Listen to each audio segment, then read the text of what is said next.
Los 80 fueron una década donde se hacían cosas que hoy parecen de ciencia ficción, pero al revés, nada de tecnología mágica ni pantallas infinitas. Lo raro era lo cotidiano.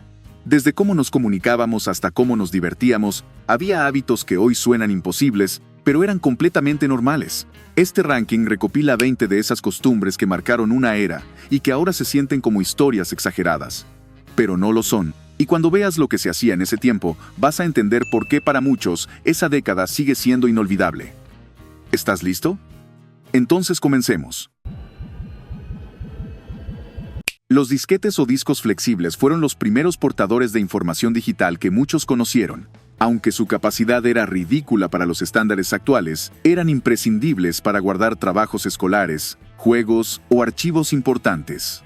El de 3.5 pulgadas era el más moderno, con una tapa metálica deslizante que protegía el contenido, pero antes de él existían los de 5.25 pulgadas, literalmente flexibles y mucho más frágiles. Insertarlos en la computadora requería cuidado, ya que cualquier golpe o polvo podía dañarlos. Los archivos se grababan con lentitud y se necesitaban varios disquetes para almacenar algo más grande que una imagen. En cada casa había una libreta especial solo para guardar números telefónicos. Se anotaban a mano, con tinta, y solía estar cerca del teléfono fijo o dentro de la cartera. Las más organizadas tenían pestañas con las letras del abecedario. Y no faltaba quien decorara su portada con stickers o papel contact. Ahí estaban los números de familiares, amigos, emergencias y hasta del dentista. Si alguien cambiaba de número, tocaba tachar, corregir o arrancar la hoja entera. Y si perdías la agenda, perdías literalmente tu red de contactos. No había respaldo ni nube que te salvara.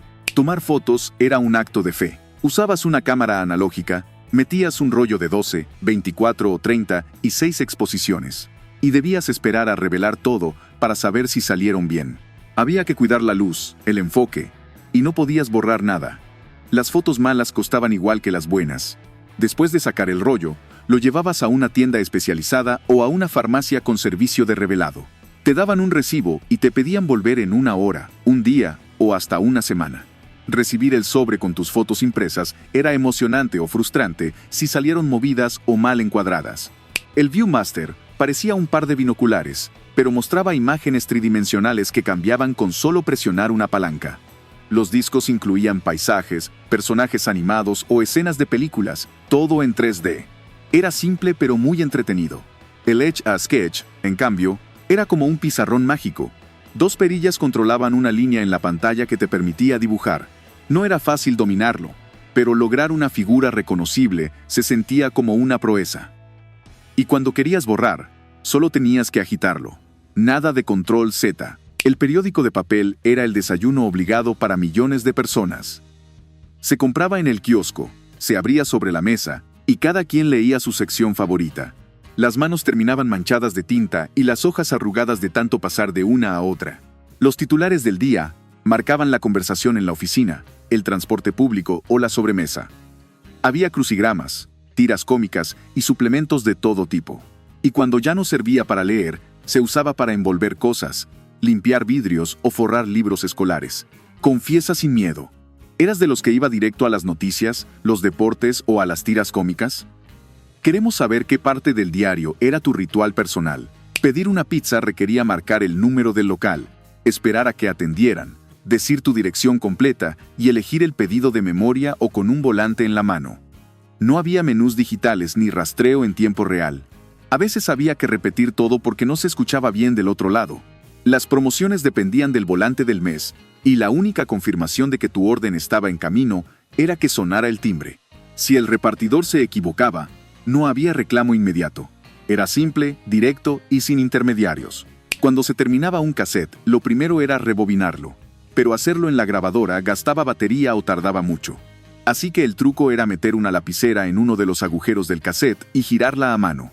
Era rápido, silencioso y hasta relajante. Muchos lo hacían con práctica y velocidad, como si fuera una competencia. Además, servía para evitar que la cinta se dañara. Si se salía o se arrugaba, también se podía enrollar de vuelta con este método. Un hack antes de que existiera esa palabra. En los 80, los colores fuertes no eran solo una opción, eran una declaración.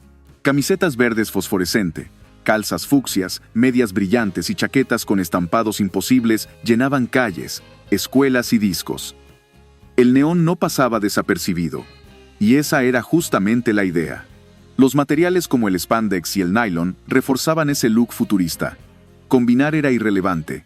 La clave era destacar.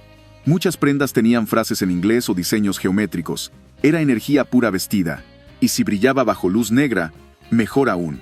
Tener un contestador en casa era señal de que no se te escapaba ninguna llamada importante. Grababas un mensaje introductorio con tu voz. Y quienes llamaban podían dejar recados que se almacenaban en una cinta o sistema digital rudimentario. Escuchar los mensajes era todo un ritual. Ponías play y oías en orden lo que te habían dejado. Algunos eran tan buenos que se grababan encima de cintas musicales. También había bromas clásicas en los saludos pregrabados que hacían caer a más de uno. ¿Alguna vez te dejaron un mensaje que terminaste grabando como recuerdo? Comparte tu experiencia en la cajita de comentarios. En la escuela secundaria, tener una calculadora científica era un símbolo de que las cosas se estaban poniendo serias. Con sus múltiples botones, funciones y pantalla doble, era una herramienta poderosa para álgebra, trigonometría y hasta estadísticas. Las más populares eran de marcas como Casio o Texas Instruments. Algunos estudiantes aprendían trucos para escribir palabras prohibidas al revés, mientras otros realmente aprovechaban su potencial académico. Perderla antes de un examen era una mini tragedia estudiantil. Los sábados por la mañana tenían una mística especial.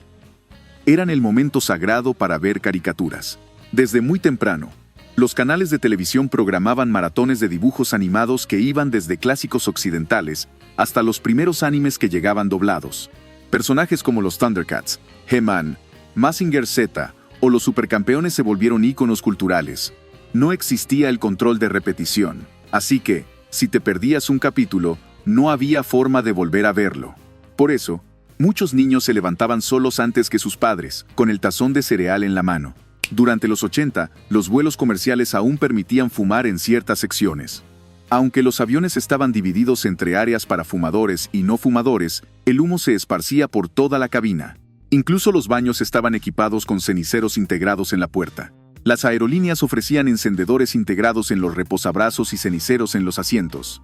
Poco a poco comenzaron a implementarse restricciones, primero en vuelos cortos, luego en vuelos internacionales, hasta llegar a la prohibición total. La transición fue lenta y desigual entre países y aerolíneas. Los walkie-talkies eran uno de los juguetes más deseados. Permitían comunicarse a distancia sin cables y sin depender de teléfonos. Los más básicos tenían un rango de pocas cuadras y funcionaban con pilas. Apretar el botón y decir cambio era parte de la magia. Se usaban para jugar en el vecindario, armar misiones secretas o simplemente hablar desde una habitación a otra. Algunos modelos tenían canales diferentes para evitar interferencias, pero siempre había un amigo que terminaba escuchando conversaciones ajenas. La calle o el recreo escolar eran el escenario ideal para juegos que hoy casi han desaparecido. Los tazos se coleccionaban y se ganaban en batallas. El yoyo era símbolo de habilidad, el trompo requería técnica, y las canicas se disputaban con reglas caseras. Los niños llevaban sus mochilas cargadas con estos objetos listos para el desafío. Se armaban círculos de juego, se respetaban códigos no escritos, y ganar significaba agrandar tu colección. Cada barrio tenía sus campeones.